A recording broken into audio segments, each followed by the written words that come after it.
Reinvention's everything. I like the change because it challenges me. As long as music challenges me, I'll do it. Is reinvention important to you? It's everything. People think you plan things, and I had no idea what was going to happen. If I were actually tell you what was going on, I have no idea. I'm just sort of doing, you're kind of like a bit of a vessel. What is the biggest creative risk that you've ever For what? done? Everything that I do, you can have talent, but you have to have tenacity. You have to understand that you might take 2 steps forward and maybe 6 back. What do you think that people don't understand most about the music industry? Yeah, sure, I don't speak very loudly. So. Do you know after meeting an artist whether they're gonna make it or like, do you know whether they have it? No, and I'll never call a person a star. I'll never say, oh, you're a star. Singers are storytellers, so are actors, and so are poets. We storytell. And so if you hear something that you can relate to, you've lived, or someone you know has lived, you can tell that story. I've sung some really sad songs, and I'm not a sad person. I can interpret a sad song. You know, why not? You know, I'm storytelling. What does being a storyteller mean to you, though? Marcia Hines isn't just part of Australian music history, she is Australian music history. She arrived here from Boston at 16, unknowingly pregnant, to star in Hair, and within a few short years became one of the most powerful, recognisable voices this country has ever produced. From chart-topping pop and disco hits, to headline tours across our biggest venues, to musical theatre, to mentoring new generations of artists, earning the title of the highest-selling recording artist in the country, and of course, her ARIA Hall of Fame induction, Marcia Hines' career has never moved in straight lines. It's expanded. Across 5 decades, Marcia has released 22 albums, sold millions of records, and built a relationship with audiences that's rooted in resilience, reinvention, and joy. And perhaps most importantly, she's never been frozen in time. She keeps moving forward. And today, we're talking about exactly that, what it means to revisit your own legacy without turning it into nostalgia. We're diving into the reimagining of her disco hit, I've Got the Music in Me. The song that first exploded in the mid-70s was given a modern, brassy, dance-fueled celebration in 2024 through a collaboration with ARIA award-winning DJ and producer Sergeant Slick. DJs picked it up nationwide that summer, Channel 7 used it as the promo song for Australian Idol, and the move opened Marcia up to a global remix economy where legacy artists are reintroduced to the zeitgeist for a new generation. Here to dive into longevity, reinvention, evolution, and radical creative force is the pop diva herself. This is Marcia Hines on the record. Hi. Hi. How are you, Poppy? I'm good. Thank you so much for doing this. Pleasure. Now, when a lot of people get to sit down with you, I feel like they like to revisit the 70s and they kind of look back a little bit. Mm-hmm. I don't want to do that. Okay. I want to start where we are right now. And I want to know, what is it like when you have to give up or hand over one of your babies, one of your songs that helped build your career to someone new, like a producer, to reinvent it? Oh, it's fantastic because they're interested in it. Let's just start by that. You know, they're interested in it enough to try and do a remake, you know, and you'd be mad to say no. You got to give it a go, you know. Yeah. There's no feeling of, don't mess with my baby. Oh, no, because I know who I'm throwing the baby to.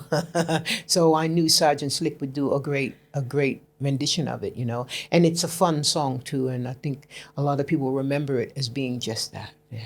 Do you know how that all came about? Like, how did Sergeant Slick get involved? Management, once again, and Millie, you know. Millie Petriella, yes. Of course. And so management, of course, because, I mean, it was passed across my desk, and I said, oh, look, that would be a great song to redo. Why not, you know? And also, you know, I got the music in me. It sounds corny, but, yeah, that's me, yeah. And you re-recorded your vocals with Uncanny Valley, yes. Justin and Charlton. Why did you have to re-record them for the song? I don't think we could get the original. Let's start with that. And also, I kind of wanted to do my version of a newer version, especially seeing it was going to be remixed. I thought, well, you know, I'm still singing, and so I do love studio work. It can be terribly frustrating. But with the boys, it was straight up. You know, it was good. Yeah. I think it was important that I did. Okay, why? Because it's me now. An older version would have just been a rehash of what I used to sound like, but to actually put down a new vocal felt very fresh. And what were they like to deal with? Like you said, horrible. Yeah. But what? Okay, I want to get an understanding. You go into the studio. You're working with Uncanny Valley. What makes a good producer or people to work with when you're doing that? You got to start with a mix. So you know the arrangement was schmick. The arrangement was just right on time. And so, like when you hear something really good, you want to sing to it. And it was very good to sing to, and the new beat that they'd put on it too was really cool. Do you remember what went through your head when you first listened to Sergeant Slick's version of it? Yeah, that's bad. It's really, Was he there? No, he wasn't. So we kind of sent it off to him, and then he did his magic. But I remember the beats, and I remember, it's like I said earlier, it's always been a good song. So we you got to trust people too, like in when you're being an artist, you have to trust the people who actually want to do something for you and with you. So that's what that was about. And then it kind of opened this door for you in terms of being able to give away some of your babies and give them to producers, because I know that your hit song You was then done with Teddy Cream. Correct, yeah. What did you think of that one? I thought it was very good. I think Sergeant Slick was more on the page of how I wanted to go. But I think the other version of You was kind of cool too, because once again, we're introducing my old music to an audience. How cool is that?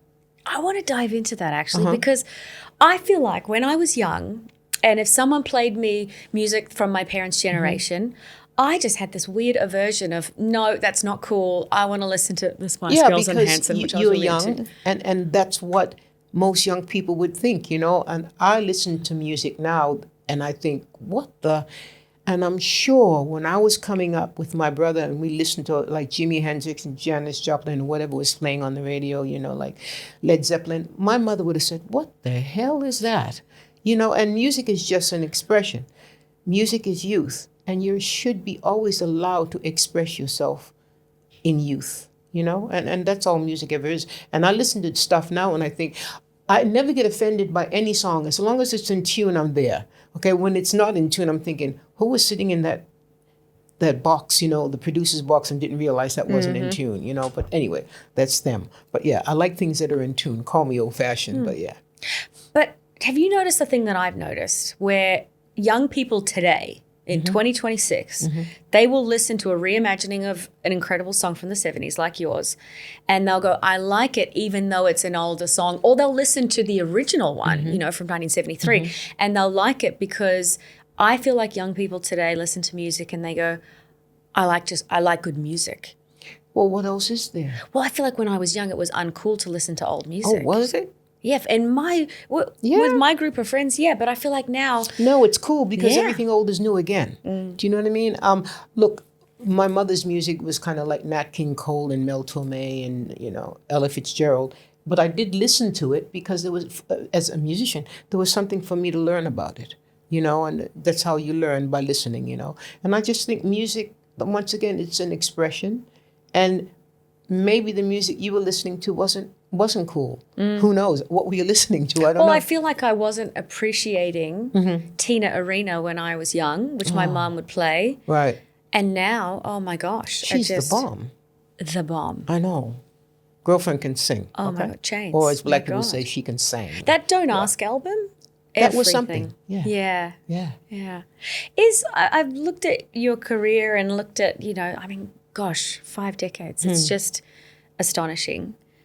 Is reinvention important to you? It's everything. Okay. Reinvention's everything, and that's where good management and good chats and staying aware of what music is doing. Now, a lot of people don't want to change. That's okay. But me, I like the change because it challenges me. Music, as long as music challenges me, I'll do it. But I don't want to become staid and not even boring, but I'd bore myself, much less, my audience. And it's a challenge. And so, like learning new things and doing new things, for me, it's a great thing. But not every artist is like that. No, but that's okay. It's not right or wrong, but that's them, That's not right or wrong, you're right. But I do feel like there is career longevity in reinvention more so than an artist who wants to stay in their lane. Yeah, but, nothing's, wherever you feel safe, stay there. I'm not here to judge, but this is me. And, you know, like, as long as I don't sort of turn up on stage with pink hair and bright fluoro pants. Oh, I'm down for that. I'd like to see that. You know, that's not being me. That's being like a bit of an idiot, in my humble opinion. But as long as it's just me, and like not even another version of me, but just like moving into the 20th century is very important. You mentioned before your manager. Peter Rix has been with you from the very start. I imagine you have so much trust in him, and that relationship has been forged through trust. But we argue. I mean, hello. What do you argue about? Everything. You know, we argue because, I mean, I kind of figure, you know, like, I'm not going to just say yes, but he'll say such and such. I think, not Peter, I'm not feeling that. And then he'll say, well, why don't you look at it like this? He's a Gemini too, so, you know, he's a Gemini? He can split. I'm getting married to a Gemini. Oh, there you go. Good luck. Anyway, I'm a Cancerian, so, you know, I get him. And I really love the brain of Geminis because it's kind of like split. You know, I mean, it's split 1 minute, and they don't stay angry for long. No. That's one of my favorite bits, yeah. So how did you and Peter Rix meet? The story? Okay, so I was doing a gig at Paddington Town Hall. So was Hush and John English and Trevor Smith, Tony Hogarth, and Peter Rix were at the gig. And someone said to Peter, check out this new chick, the singer. And so he checked me out.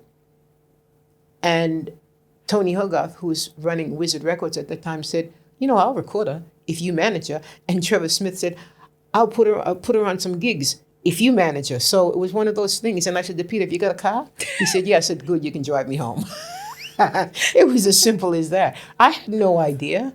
You know, like, this is the thing. People think you plan things, and I had no idea what was going to happen. And I remember recording, I was doing Jesus Christ Superstar, and I was also recording Fire and Rain, and at that point in time, Superstar was closing, and I was going to Russia to do a 1 month tour with a band called Daily Wilson Big Band. But I'd gone to the studio to record, and so I got on the plane to go to Russia, and I got a call from Rixie saying, hey, listen, the song's doing really well.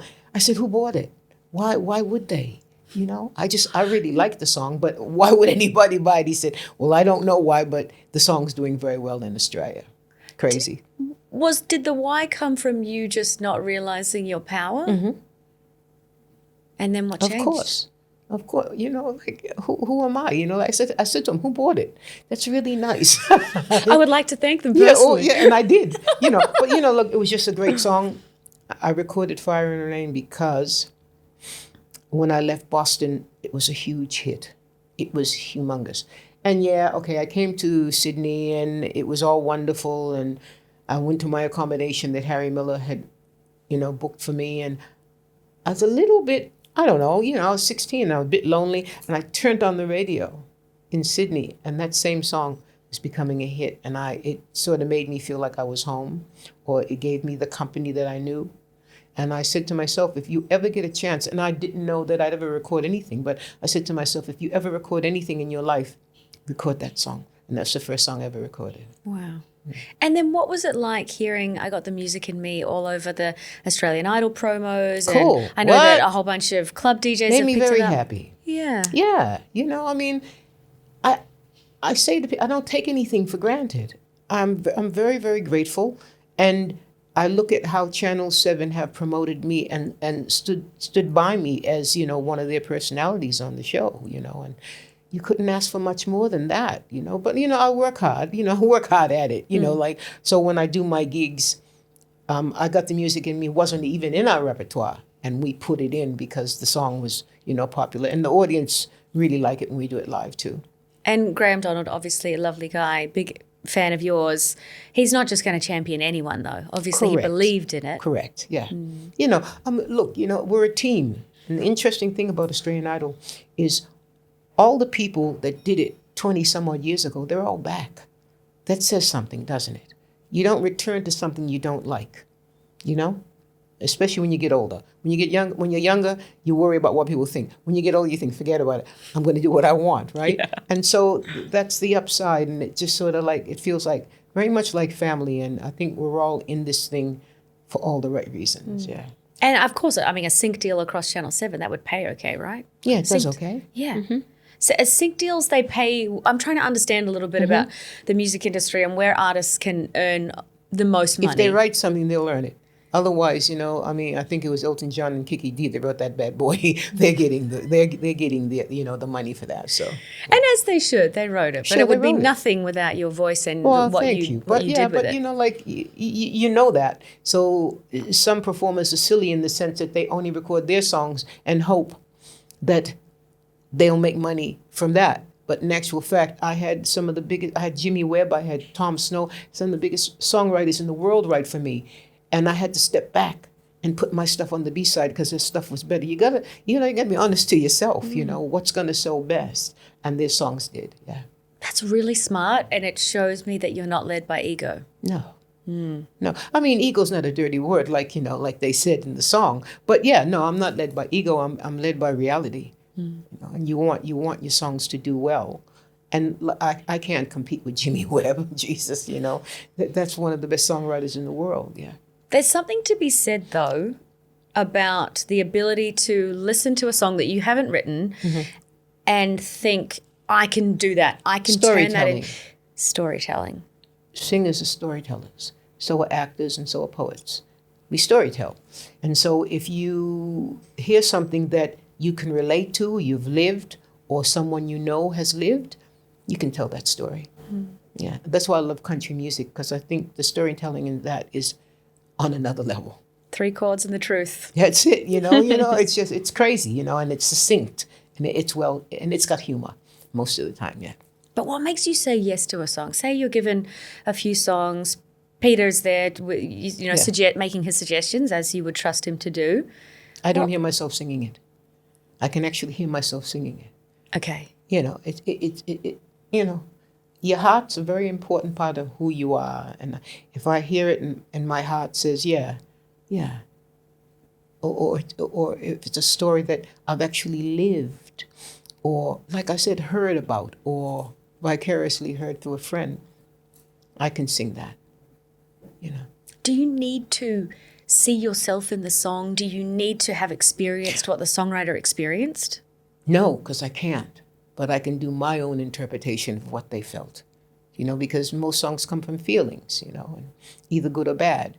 And I've sung some really sad songs, and I'm not a sad person, but I can interpret. I can interpret a sad song. Why not? I'm storytelling. It's another version, I suppose, of acting, but also feeling. There's a song that I sing called "From the Inside," and all these women. Great story about that song. I did a concert in Melbourne, and 2 ladies turned up backstage, and they introduced themselves, and one was in a wheelchair, and they were besties. And they introduced themselves and told me how much they loved the song. Cool. And then about maybe a year and a half later, one of them turned up, and the other one, who was not able-bodied, wasn't there. And I said, "Oh, where's your friend?" She said, "Oh, she died." And I said, "I'm so sorry to hear that." And she said, "Yeah." She said, "But I want you to know we played From the Inside at her funeral because it was very," you don't know. Wow. You don't know, you know what I mean? Like, I actually do a meet and greet at the end of my shows. And some of the stories I hear from people about what the songs meant to them and where that song landed in their lives, you hope for that as a performer. Because I'm singing to touch people. I'm not, I'm singing to sort of like give people emotions and to, all that a good song still does to me. And then when someone actually explains it, you go, wow, how cool is that? I feel like there's more to it than you're performing this song, you're storytelling this song. Either, because look, I'm just going to riff on this for a second. Either it comes from something deep down within you and you are a happy person, but these sad ballads, there's something in there, or it's through you. Yeah, but like so many opera singers have said, they don't know what happens when they're on stage. Something happens. Yeah. And the interesting thing about words are, when you try and explain something that's incredible, it falls by the wayside. Words are cute, but they don't really express true incredible things that happen. I mean, sometimes I'm singing on stage and think, isn't this cool? How did this happen? And Tom Jones said that to me. He said, when he's on stage, he's saying, sorry, slight flex. Tom Jones said it to you? Yeah. Okay, cool. Just getting myself ready for a Tom beautiful. Jones story. He's a beautiful person. And he said to me, I'm standing there saying to myself, who the hell was that? when he opened his mouth. Wow. So, yeah, I mean, I don't know what happens. And once again, if I were to say, and it might sound all hippy-dippy and stuff, but this is the truth of the matter. If I were actually tell you what was going on, I have no idea. I'm just sort of you're kind of like a bit of a vessel. Michael Jackson says that. Yeah, and Michael Jackson also says, don't think. And that's the best thing I've ever heard in my life. When you're on stage, don't think. Because you can stop to think, did I turn on the dishwasher? Did I leave the light? Don't think. Be in the moment. That's one of the best things about being a performer. You're there. Nothing else matters. You're there. And the best thing is you're giving joy. Now, what could be a better gig than that? Nothing. Being present. Not many people can do that. That must be why you're good at boxing too. I don't know why. You can't. It's rhythm. Yeah, it's rhythm, and you can't think too much. You need to be in it, otherwise you get hit. My boxing coach is a guy called Spud Carroll, and he was an NRL and a rugby player. I'm so glad he's never hit me. Okay. You know? Do you wear the headgear? No. We do one-on-one. Yeah, great. I want to know, there's been a lot of reinvention and creative risks across your career. Naturally, you're just into that. What is the biggest creative risk that you've ever done? I think everything that I encounter, because it's different to the last thing I did. So, yeah, everything that I do, it's just an interesting place to be. And I talk to myself, I study. I say, well, you know what you've got to do here, and like I'm very focused about what I do for a living, and I'm focused on a good day. I can be so vague, honey. I can be so vague, but Is there any creative risk that you look back on and you're like, I can't believe I took that chance? No. Oh gosh, no, because I know before I'm there that it's not about the chance. It's about being present and being knowing what it is I'm doing, like every once in a while on stage, because I do tend to talk and do silly things, but I'm quite aware of what has to be done and how far I can take something. And, because I do talk to the audience at one point and they talk back. I could talk underwater, honey, trust me. And the greatest thing is people ask me questions. I ask me stuff. That's fascinating, it's fun. Yeah. Have you ever had a question from an audience member that's shocked you? No, because I tell them in the beginning, behave yourself. You said the tone. Keep yourselves nice. Yeah. And I've got a microphone, but they get a microphone too. I make sure that they can. But no, they don't have a microphone, but they project their voices. Yeah. I want your hot take on something. Mm-hmm. What do you think that people don't understand most about the music industry? How hard it is. Yeah? It's hard. You can have talent, but you have to have tenacity.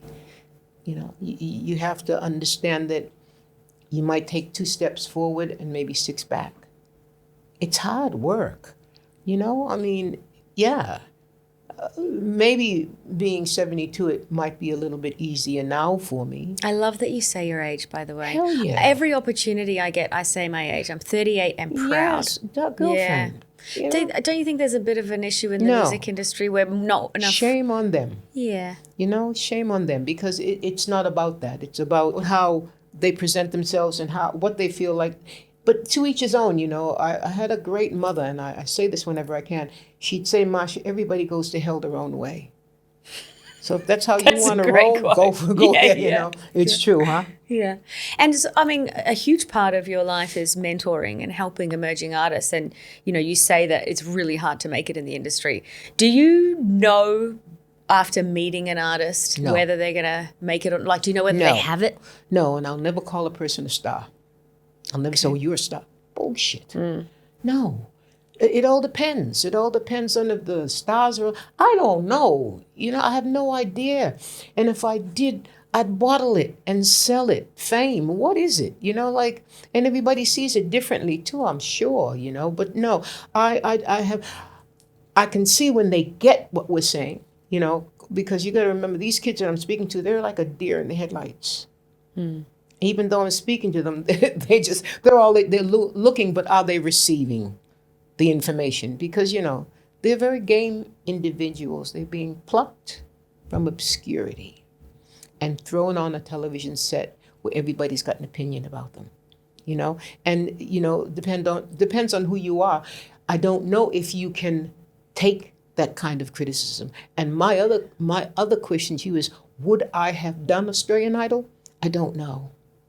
But I did audition. If you were starting out and Peter said you should go and audition. I don't do hypotheticals. I don't really do hypothetical thinking. So I don't know. But I did audition for Hair. So, you know, I was game enough to do that, but I knew the song and you know, and my mother said to me, you know, they're naked. I said, yeah. So when I first came to Australia, because I was underage, I didn't have to do it.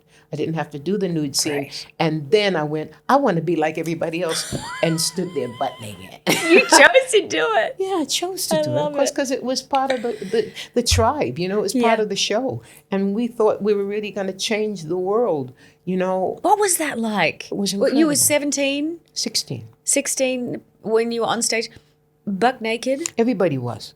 So who Was am it I? freeing? Was it? It was free. Was it? But the thing about the nude scene that people don't seem to realize, if you blinked, you missed it. And the lighting was so dim. You know, it's not like this, like here, you know. Yeah. You know, so it was tastefully done, and we sort of appeared from under a silk parachute and sang a few lines, and lights out. And, you know, it's strange. No one ever did anything incorrect. No one ever touched anybody incorrectly. We never complained about, you know what I mean? Like, the word was respect. But I also think as a young woman, that's quite an empowering experience. Well, everybody was doing it. So it was important that I It's the was part 60s. of the tribe. And I didn't do it for about maybe a couple weeks, and I went, you know, I need to do this. Yeah. Yeah, to be one of them, because it Yes. was a collective. I like I that. bet it was, still is. I was reading about how in the 80s you had a dispute with your label. I did. think it was Wicked. Big time. And you left there, and then you came back and you recorded your incredible album dedicated to your brother Dwight, your late brother Dwight, with one of your big hits on it, Your Love Brings Me to My Knees. First of all, you're such a badass. Oh, well, I just want to say. Thank you. And second of all, what did that experience teach you about the music industry and power dynamics? It taught me a lot, because litigation is a very interesting thing, and we did have big time litigation. I had a great QC called Mr. Parker, and he said, you know, the thing about litigation is usually the people who got the most money are the people who are going to win. You've got your youth, you've got your talent, sit tight. So luckily I owned my own home. My mother lived there, my daughter, I was bringing up my daughter, and those years were the most important years to bring up a child, maybe 12, 13, 14. And so I was home. So, you know, God works in mysterious ways. And I only knew fame. I've known fame since I was 16. And that's, you know, that's a lot. And so I sat home, listened to interesting music, watched and read interesting books. And then, you know, David Mackay, who did Bonnie Tyler's Total Eclipse of the Heart. He's Australian, and he was living in London, and I flew across, and he did my album, Take It From the Boys. So that was wonderful. Why did you name it Take It From the Boys? I don't know. I do know, because there was a song on the album called Take It From the Boys, and I just thought it was cute. It was kind of like a rock and roll kind of tongue-in-cheek kind of song, and I liked it. And so the album cover was actually photographed by Patrick Litchfield, who is the Queen's cousin. And that was interesting. So, and then I went to a big store in London, and I had to get a morning suit, MORNING. And the guy in the store said, we only sell them to men. I said, well, I want you to sell this to me, because I want to do an album cover, which was interesting, because morning suits are for, I think, it's exactly what it is, for morning. And top hat, I loved it. I thought it was a great look. So was it politicized at the time? You No. know, Marcia's had this big Fashion. thing with Wizard, and then she's All that? No. and no. then she's come out with this record, Take It From the Boys. No, nothing like that. No. Oh, and the album wasn't titled "Take It From the Boys" because of the litigation. No. It was because of the song. I read a double meaning to No, it, which I no, like. You can do what you like, but no. to Because take that's the- right. When you release music, it becomes mine as well as Oh, okay. yours. Yeah. Way to go.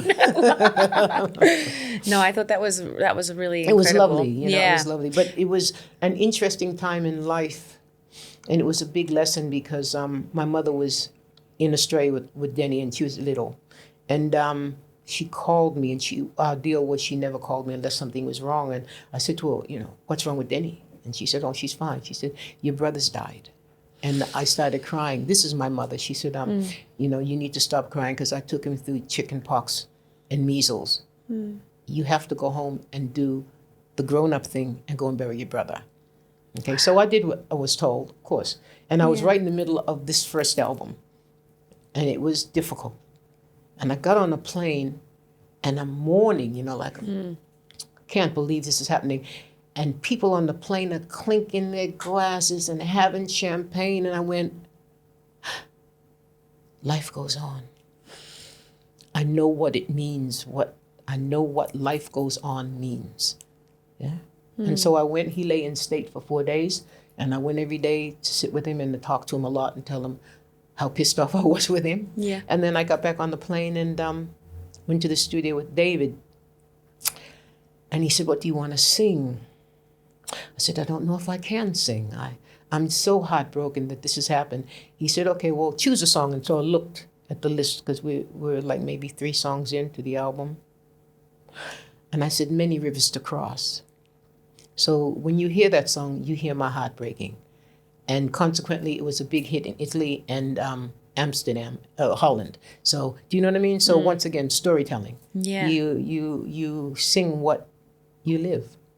When you're in album cycle, when it's, in the studio, obsessing, really, what is life with you like in society? Are you able to tell me? There isn't any. You wake up, you have a shower, have some breakfast, get dressed, go to work. It's work.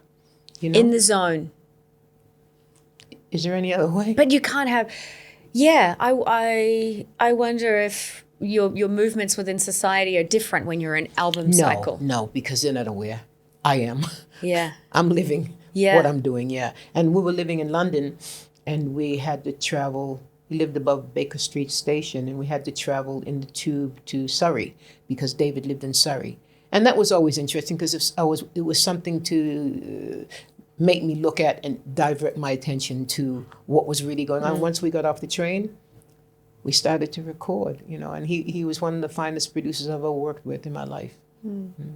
I know you took a break from music. You took a hiatus when you were 31. I mean, you'd been in the public eye since age 16, Yeah. so well deserved. But did you know much about burnout back then? Did you know No. what that was? But it wasn't even a case of burnout. What was it? It was it? a case of a litigation that stopped me. You were gagged. Yeah, basically, yeah. But it was okay, because like I said, I needed to sort of like take stock and be a mom, and hang with my mom, who was very wise and, we talked things through. But I didn't really, I didn't do anything except sort of like stay home, listen to music, hang out with my friends here and there. But I'm a bit of a loner as well, so. That's a really common characteristic in a lot of very successful artists. The lone wolf. I like me. I was very sick as a kid. And so school would start in September. And I'd go to school October, November, maybe first month of December. And then I'd be in the hospital with asthma. So I would spend a lot of time by myself. And I'd go back to school and everybody had become friends, and I was the one who was on the out. So that's where music was my buddy. So I would just listen to music. And who taught you that music was your companion? Me. No one else in your family loved music as much as you did? I believe my mother was a really good singer, but I never heard her sing. And we had a grand piano, always have. And I'd walk in the house and she'd be on the piano. And as soon as I walked in, she'd get up and walk away. Why? I don't know. Did you ask her? Yeah. No, this is my mother. You know, Yeah. you don't say, "What are you doing, Ma?" Yeah, No, yeah. She Keep was playing. happy. Oh, that's when you were little, when you Yeah. were young. Yeah. It was just for her. Yeah, just like me. Music is just for me. And millions and millions and millions of other people. You're funny, Bobby. Yeah. I only have one last question for you, because I know that you're a storyteller and you talk about that. What does being a storyteller mean to you, though? It means that people can escape the humdrum and the misery and the bills of their lives and come and see performers so they can forget about that sort of stuff. So I think performers bring joy. You know, I mean, for me to see another performer is like, what? I go to a happy place, do you know what I mean? And then you look in the audience and you can actually feel the love, and you see people mouthing you words, and there's nothing quite like it. Trust me. Do you remember what it was? And not to talk about dark times, but I'm going to go there. Coming out of COVID and seeing a live performance for the first time, seeing a live show. Do you remember that experience? Well, I was watching Teddy Swims on my beautiful. phone. So Yeah. no, I would watch live performances. Well, when COVID hit, I was doing the Adelaide Fringe Festival, and there were whispers about it. So my last gig at the Adelaide Fringe with Velvet was full of people, and people kind of whispering. And then I got on the plane with my cat sister, and we went to Melbourne to pick up the play called Shrek. And so, you know, I unpack and everything and get the cat settled and get myself settled, and we get a phone call from the management saying there's a company meeting the next morning. And so we go to the company meeting at Her Majesty's Theatre. And they basically say to us, theatre as you once knew, it's over. You can all go home, if you can get home, because they were starting to close down all the borders and stuff. And I remember the kids, you know, the newbies in theatre, and they said, when's it gonna start again? They said, it's not. And the tears. That's probably one of the saddest things I can remember in my life, just seeing all these kids who wanted to be in show business, and it was over, you know, dead in the water. And I got on the plane, and luckily it was in Melbourne. I was able to get back to Sydney. And, you know, like I said, you know, I listened and watched lots of music, and, you know, thank goodness for like YouTube and all the really good things that you can watch. And I didn't find COVID lonely. I found it bizarre. But you're a lone wolf, so it's fine. But I was with my partner, Bruce, but I found it bizarre to get in the car and no one was on the road, you know, you know, that was like, whoa, you know, or nobody would be in areas that you'd expect people to be. And I think a lot of people, they say in China, they had more divorces during COVID than they've ever had in history. And I think a lot of people would say, oh, before COVID, I got to go to work. Yeah, and that was their escape. I'm working late, honey. Okay, I'll call you when I get, you know. And a lot of people didn't have that escape. I remember how much music fed my soul coming out of the pandemic, but I was fine. What I really felt for is exactly what you're talking to, is our young people. Correct. And how they, you know, we got to have our youth, and we got to come out of school and mess around and right. play. That's right. And then get serious. Play. They missed out on playtime. Yeah, they've missed out on a lot, you know. But this is their reality. Is it right? Is it wrong? Yeah. This is their reality. So, and I think, you know, they will, you know, human beings are fascinating. We survive. We have for millions of years, you know what I mean? So we survive. I think if it's not millions, but, you know, we've survived for a long time, you know, through, you know, the Black Plague, blah, blah, blah, blah. So, you know, and we're still here. Yeah, we're still here. Yeah. And hopefully, you know, like all of that. Interesting thing about COVID is I was in Perth, and I love animals. And I said to Patty Newton, God, there are not many dogs around here. And they said, because we didn't have COVID. See how many dogs are in Sydney and Melbourne and Adelaide? Yeah, we need a companion. Yeah. Interesting, huh? That is really interesting. But I always question things. Why? Yeah. Why not? Yeah, and I think what animals did during COVID was make us realize how important that companionship is. I am a bit obsessed with my cat. Good girl. What you got? His name's Batman. He stupid name. He's a British blue, you know, the little short hair ones with the fat faces. Oh my God. I have a Russian blue. Oh, Snap. Oh I've my taught God. my cat to sit. no way. Oh, way. How'd you do that? With the treats? Yeah, good. I don't think I could do that with Batman. Sit. He's a bit stupid. The butt goes down. It's good. So sweet. Yeah, fascinating. No, Batty's a bit dumb. Yeah, he doesn't really know what's going on half the time. Really? He's a bit confused all the time. Yeah. How old is he? He's, don't even make me say it. He's almost 12. Oh, my I daughter know. had one to live to be 21. That's what Is we it the want. indoor cat? Indoor.